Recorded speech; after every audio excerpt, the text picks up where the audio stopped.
জন্মদিন ছিল, তবে ওই দিন আমরা জন্মদিনটা পালন করি নাই। কেন করি নাই পরে বলবো আপনাদের সাথে। আর এটা হচ্ছে গিয়ে আরবের খুব পছন্দের একটা পুতুল, এর আগে এসে দেখে গিয়েছিল, তার বাবা তাকে এটা গিফট করেছে জন্মদিন উপলক্ষে। আর পাশাপাশি আমার হচ্ছে মোবাইল ফোনের কভার দরকার ছিল, দুইটা মোবাইল ফোনের কভার কিনবো, সেই জন্য এক জায়গায় দুইটা কাজ করা হয়ে যাবে। তো আমরা পুতুল কিনে তারপর হচ্ছে কভার কিনেছিলাম মোবাইলের, এরপরে চলে যাব একটা রেস্টুরেন্টে। যেহেতু রাতের বেলা আমরা একটা রুফটপ রেস্টুরেন্টে যাব, এটা হচ্ছে শনি আঁকড়ায় অবস্থিত। রাতের বেলা রুফটপ রেস্টুরেন্টগুলো অনেক বেশি ভালো লাগে, ছবি তুললে ভালো হয়, ভিডিও ভালো হয়, পাশাপাশি রাতের বেলা খুব সুন্দর একটা পরিবেশ থাকে। আর ওই দিন যখন আমরা গিয়েছিলাম একদম কম মানুষ ছিল, এর জন্য আরও বেশি ভালো লাগছিল। একটা দোলনা ছিল, আমরা দোলনায় উঠে অনেক মজা করেছিলাম, দোলনায় উঠে কিছু ছবি তুলেছি, ভিডিও ক্লিপ নিয়েছি। তারপর হচ্ছে বেশিরভাগ ভালো লেগেছিল, মানুষ খুব কম ছিল। যে কোনো প্লেসে অনেক বেশি মানুষ থাকলে দেখতে ভালো লাগে না।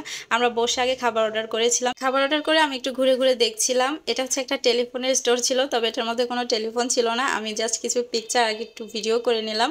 এরপরে হচ্ছে প্লেসটা মোটামুটি একটু বড়ই ছিল, তবে যদি বেশি মানুষ নিয়ে আসেন তাহলে আপনার কাছে ছোট মনে হবে। তো ওই দিন কম মানুষ থাকার কারণে আমার কাছে ভালো লেগেছে। তো উপরে হচ্ছে একটা প্লেস আছে মানে ছাদের মতন, তো ওখানে লাইট ছিল না দেখে আমি ওখানে আর ভিডিও নেইনি।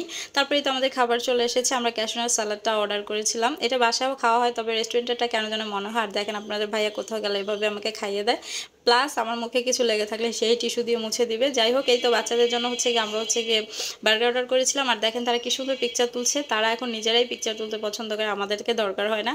এই তো তারপর হচ্ছে আমরা মিন্ট লেমনেড অর্ডার করেছিলাম, লেমনটা আমার কাছে অনেক ভালো লেগেছে যেহেতু একটু গরম ছিল। আর রুফটপের মধ্যে রেস্টুরেন্টগুলোর মেইনলি আমার কাছে ভালো লাগে একদম প্রাকৃতিক ঠান্ডা বাতাসটা আমার কাছে অনেক ভালো লাগে। আর খাবারটাও কিন্তু খারাপ ছিল না, ভালোই ছিল, অল্প বাজেটের মধ্যে কিন্তু এরকম রুফটপগুলো ভালোই লাগে। আপনারা যদি চান চলে আসতে পারেন, এটা হচ্ছে শনি আঁকড়া অবস্থিত। আর এখন কিন্তু শনি আঁকড়া অনেক অনেক রুফটপ হয়েছে। যাই হোক, আজকে এখানেই ব্লগটা শেষ করব। কেমন লাগলো ভিডিওটা অবশ্যই কমেন্ট করে কমেন্ট সেকশনে জানাবেন, আর ভালো লাগলো ভিডিওটা শেয়ার করে দিবেন। আর সবাই ভালো থাকবেন, সুস্থ থাকবেন, আল্লাহ হাফেজ।